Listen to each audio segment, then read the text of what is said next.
கிறிஸ்து இயேசுவில் அன்பிற்கினிய சகோதர சகோதரிகளே, இந்த திருவழிபாட்டு ஆண்டினுடைய இறுதி நாளாகி இன்றைய நற்செய்தியின் வழியாக நமக்கு இறைவன் கொடுக்கின்ற ஒரு செய்தி என்னவென்று சொன்னால், விழிப்பாயிருந்து மன்றாடுங்கள்.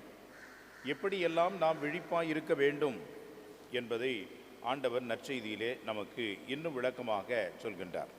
விழிப்பு என்று சொன்னால் அன்புக்குரியவர்களே, கண்களை திறந்து வைத்திருக்க வேண்டியது, பார்வை நாம் பார்த்து கொண்டிருப்பது என்பது அல்ல. அதுவும் ஒரு விழிப்புத்தான். இருந்தாலும் கூட விழிப்பாயிருங்கள் என்று ஆண்டவர் சொன்ன அந்த வார்த்தைகளுக்கு இன்னும் ஆழமான அர்த்தங்கள் இருக்கிறது.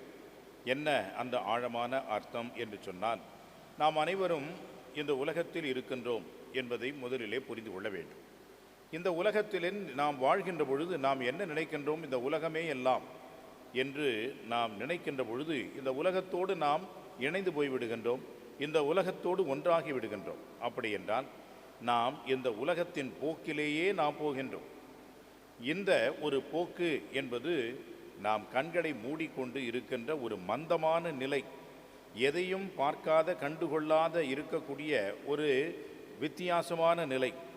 இதை நாம் மாற்ற வேண்டும். நம் கண்கள் திறக்க வேண்டும். நம்முடைய உள்ளத்தின் அளவிலே நம்முடைய வாழ்வு என்ன என்பதை நாம் ஏற்றுக்கொள்ள வேண்டும். அதன் அடிப்படையிலே நாம் விழிப்பாக இருக்க வேண்டும். எனவே இந்த உலகம் என்பது ஒரு நாள் முடியும், மாறும். நிலையற்ற இந்த உலகத்திலே நாம் இருக்கின்றோம் என்பதை ஏற்றுக்கொண்டு நிலையான ஒரு இலக்கை நோக்கி நாம் சென்று கொண்டிருக்கின்றோம் என்பதை நீங்கள் புரிந்து கொண்டு விழிப்பாய் இருங்கள் என்று முதல் கருத்தாக ஆண்டவர் நமக்கு சொல்கிறார். எனவே நம்முடைய வாழ்க்கைக்குரிய கவலைகள் எதுவும் நம்மை பின்னடைவு செய்யக்கூடாது. அப்படி அது செய்கிறது என்று சொன்னால் நாம் அதனுடைய போக்கிலே நாம் வாழ்கின்றோம் என்று அர்த்தமாகிறது. இரண்டாவது கருத்தை பாருங்கள். திடீரென்று வந்து ஒரு கண்ணியை போல உங்களை சிக்க வைக்காதவாறு எச்சரிக்கையாய் இருங்கள். இந்த கண்ணி என்று சொன்னால் கண்ணி வெடி என்றெல்லாம் நாம் சொல்கின்றோம். ட்ராப் என்று ஆங்கிலத்திலே இதை சொல்கின்றார்கள்.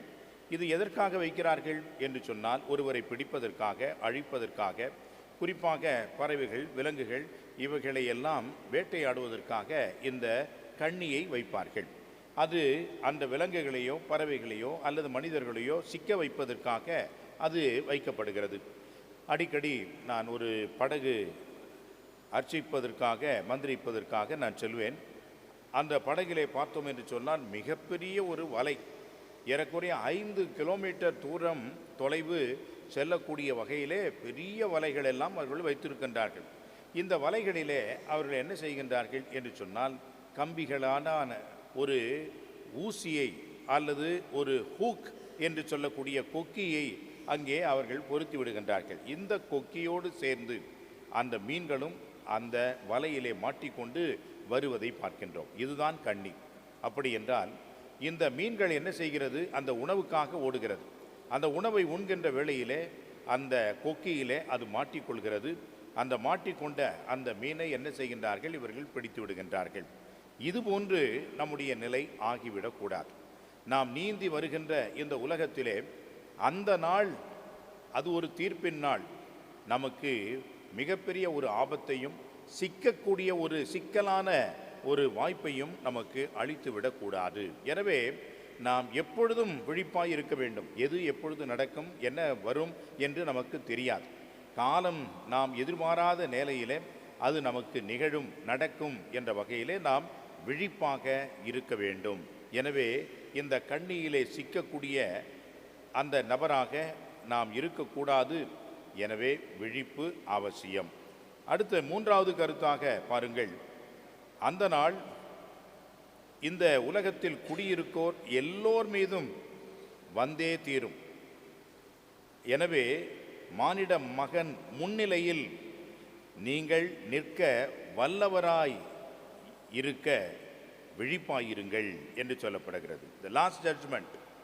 இறப்பிற்கு பிறகு என்ன நடக்கிறது என்று சொன்னால், முதலிலே தீர்ப்பு நடக்கிறது. அல்லது நரகமோ மோட்சமோ நமக்கு வருகிறது, அல்ல உத்திரிக்கிற ஸ்தலமோ நாம் செல்கின்றோம் என்பதுதான் நம்முடைய நம்பிக்கை, திருச்சபையினுடைய படிப்பினை.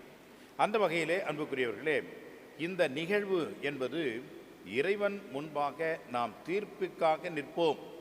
அப்பொழுது ஆண்டவர் சொல்வார், வாருங்கள் என் தந்தையின் ஆசி பெற்றவர்களே என்று நம்மை அணைக்கப் போகிறாரா, அழைக்கப் போகிறாரா? அல்லது என்னை விட்டு அகன்று போங்கள், அலகைக்கும் அதன் சந்ததியாருக்கும் ஏற்பாடு செய்திருக்கின்ற இடத்திற்கு நீங்கள் அவியாத நெருப்புக்கு செல்லுங்கள் என்று சொல்லி நம்மை அகற்றப் போகிறாரா, வேண்டாம் என்று விலக்கப் போகிறாரா? அதுதான் தீர்ப்பு. அன்புக்குரியவர்களே, தீர்ப்பு என்று சொன்னால் ஆண்டவர் நம் முன்பாக நிற்பார் என்பது அல்ல, அது தேவையல்ல. நாமே நமக்கு ஒரு தீர்ப்பை வழங்கிக் கொள்ளலாம். நான் செய்வது சரியா, நான் செய்வது தவறா என்பதை நம்முடைய மனசாட்சியே நமக்கு சொல்லும். அந்த தீர்ப்பின் பொழுது நாம் செய்த எல்லா நன்மைகளையும் தீமைகளையும் ஆண்டவர் நமக்கு நினைவுபடுத்துவார். தீமைகள் இருக்கும் என்றால் நாம் தீயுக்கு செல்வோம், நன்மைகள் இருக்கும் என்று சொன்னால் நம் ஆண்டவர் பக்கமாக செல்வோம். எனவே இது நிகழ்ந்தே தீரும்.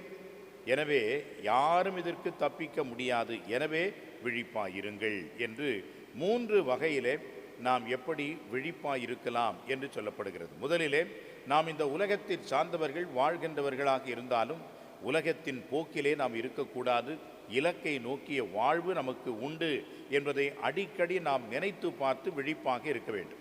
இரண்டாவது, ஒரு கண்ணியிலே நாம் சிக்குகின்ற ஒரு மீனை போலவும் விலங்குகளைப் போலவும் நாம் மனிதர்களாக மாறிவிடக்கூடாது, மாறாக விழிப்பாய் இருக்க வேண்டும். மூன்றாவது, தீர்ப்பு என்பது கண்டிப்பாக வந்தே தீரும், அதில் மாற்று கருத்தே இல்லை. அந்த தீர்ப்பை எதிர்கொள்ள நாம் எப்பொழுதும் தயாராக இருக்க வேண்டும் என்று விழிப்பாய் இருக்கின்ற 3 விதங்களை ஆண்டவர் நற்செய்தியிலே நமக்கும் இன்றைக்கு செய்தியாக கொடுக்கின்றார். எனவே இந்த திருவழிபாட்டு ஆண்டினுடைய கடைசி நற்செய்தியாக இது நமக்கு விட்டு செல்கின்ற ஒரே ஒரு வார்த்தை, செய்தி, விழிப்பாய் இருங்கள் என்பதாகும். ஆமென்.